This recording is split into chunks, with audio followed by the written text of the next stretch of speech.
வயிற பட்டினி போட்டு என் உயிர வளர்த்தவளே,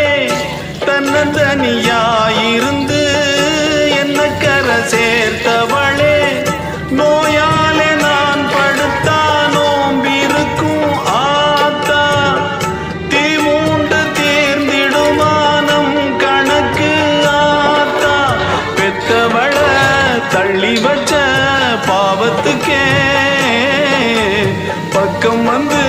கொள்ளி வைக்க கூடலியே, என்ன ஆற்றிடவும் தேற்றிடவும் அன்னை போல யாரு, என் தாயனும் கோயில காக்க மறந்திட்ட பாவியடி கிளியே, என் வாயும் வயிறையும் போற்றி வளர்த்திட்ட பாவியடி கிளியே, என்ன தொட்டாலும் பார்த்தாலும் தோஷமடி